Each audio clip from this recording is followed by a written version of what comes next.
MPs allegedly plotting to unseat Rishi Sunak believes that Brexit duo would be a dream ticket to take on Labour at the next general election. Now, according to the Mail, they hope that buying Farage off with a peerage and bringing Boris back will re-energise the Tory base. And today, Farage ruled out joining the Conservatives while lame duck, that's in quotations, Sunak remains leader, but said that he would never say never to a political return. How does that make you feel when you hear that, Eva? Unwell. Look, I think there's a lot going on with this story. So Boris Johnson had quite a good performance, according to the Conservative commentariat last week when he was at the COVID inquiry. And then Nigel Farage has just come third in I'm a Celebrity. And both of these appearances, I suppose, have reinvigorated the anti-immigration right side of the Conservative Party, and they've sort of got excited about what the 2019 election looked like and the landslide victory that they had. Look, I think Farage, honestly, would be stupid to join the Conservative Party. I think that he has... Why so? I think he's got a lot more influence outside of the party. If you look back at 2019, he won that election for them. He pulled the narrative so far right on immigration and on Brexit that he actually basically opened the door for Boris Johnson to enter number 10. And I think, Farage at the end of the day is a campaigner. He's not interested, I don't think, in getting into government. He's interested in real seismic change, like with Brexit and potentially with changing the voting system in a couple of years' time, maybe moving it towards proportional representation. And he can achieve that when he's not in the Conservative Party. OK, so not good for Farage, but for the Tory party, if they could get Farage involved and pair him up with Boris Johnson, who is an election winner, has been previously, 2019, what about that? Well, quite simply, they're not going to win the next election with even what they've with got that right pairing? now. No, with Rishi Sunak and the current cabinet that they have now. They're simply not going to win it. So I guess at the end of the day, they could start flinging spaghetti at the walls and hoping something sticks. Perhaps this might be more beneficial to them than the current setup that they've got at the moment. But I mean, realistically, the country is tired. The country is bored of rhetoric and it wants some form of action. And I just don't think that the Conservatives are able to deliver that. Do you think this would be the kind of spaghetti on the walls that would pull back the red wall voters? No, I'm afraid I agree with Ava on this, because the Tories are in such a state of disunity and in a diabolical mess. I mean, they're tearing themselves apart. It's every individual for themselves. They all are worried about saving their own seats. And it is shambolic, quite frankly. I mean, if they even thought for 1 second, which is the most ridiculous thing, to replace this Prime Minister with yet another Prime Minister, the fourth since the last general election. Well, it would be re-replacing, wouldn't it? To bring... Well, they would have to have an election, surely. I mean, I know it's pantomime season, but come on. I mean, this is like a ridiculous situation. Look, I'll say this. I was at the Tory party conference in Manchester just a couple of months ago. Nigel Farage turned up. He's obviously a TV presenter now. He was treated like a rock star. He was mobbed over there. I mean, absolutely unbelievable to see.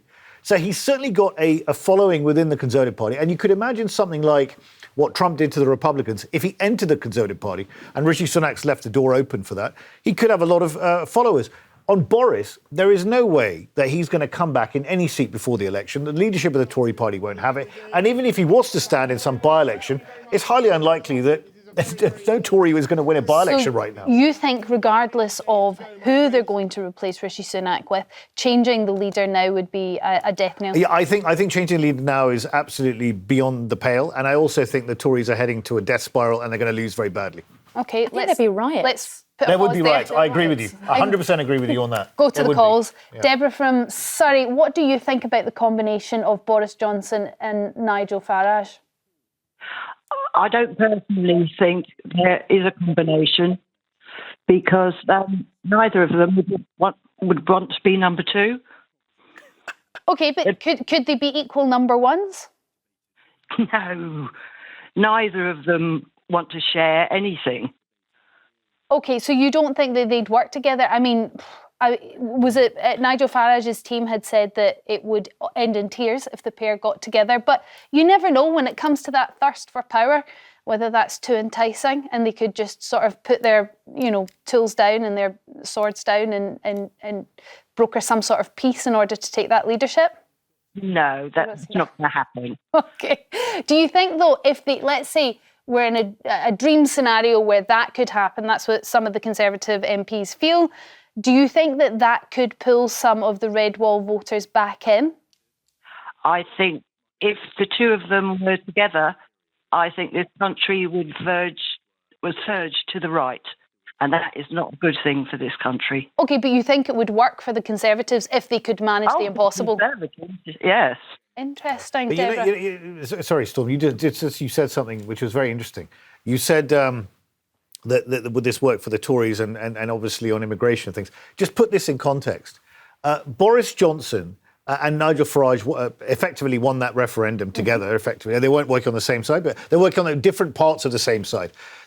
Boris Johnson oversaw, as Prime Minister, the biggest increase in net migration since Brexit. I mean, tripled the number before we left the EU. So to believe that Boris Johnson's got any credibility whatsoever on immigration is laughable.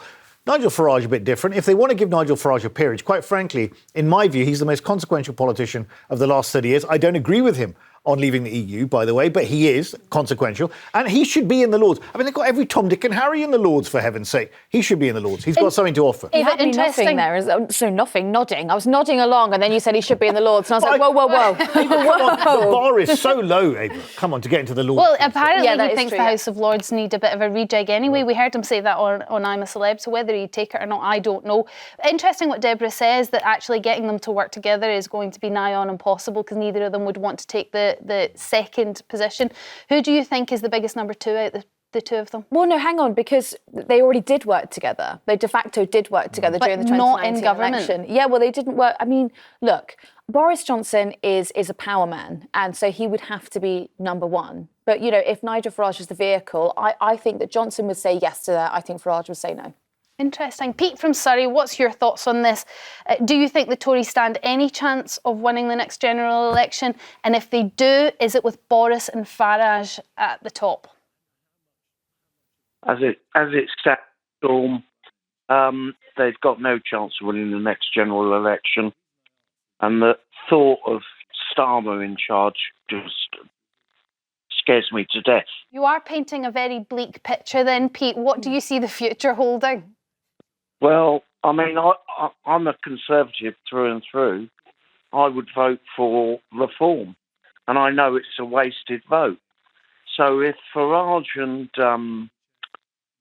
Boris came back together, I'd vote Conservative, absolutely. So they would win your vote then, Pete? Pardon? They would win your vote then, Pete. What is it about the pair of them that you would find so appealing, or certainly more appealing than Keir Starmer? Because Keir Starmer's a nobody. He's captain flip-flop, Hey. Hasn't this government flip-flopped a few times? Yeah, probably, but that's why we need someone, or a pair of them, steadying the ship. Yeah, but Pete, come on. Speaking some common bloody sense. OK, Pete, come on. The reason why Boris Johnson was turfed out of office unceremoniously was not down to any policy issue at all with his party. It was down to Owen Paterson, parties in Downing Street, and Chris Pincher. All of these things were errors of personal judgment on the part of Boris Johnson. And if I was someone who voted for Brexit on the basis of wanting to reduce immigration in this country, I would have absolutely no faith in Boris Johnson at all. I would not trust him, because under his watch, immigration tripled into this country. Pete, what's your reaction to that? I don't know what the answer is to the immigration. I mean, there's two sides to it. I think the Conservatives have split it now between legal and illegal immigration. OK, I don't know talking what about the Rwanda plan and whether they're happy with it. I don't think Sir Keir Starmer's got a clue what to do with it. OK, well, I mean, we don't know. He hasn't really commented on it. But Pete, thank you very much for your call. 0207 862 2222 is the number for your view. Lots of people getting in touch on social media. Mark on Twitter says, the disgraced liar and serial election loser. Question mark. If this was a dream team, I'd love to see the nightmare. I'm presuming he's talking about Nigel Farage there. Dave on Facebook says they should both unite to lead Reform UK. The Conservatives don't deserve saving, as they've proven to be useless and very depressing political party.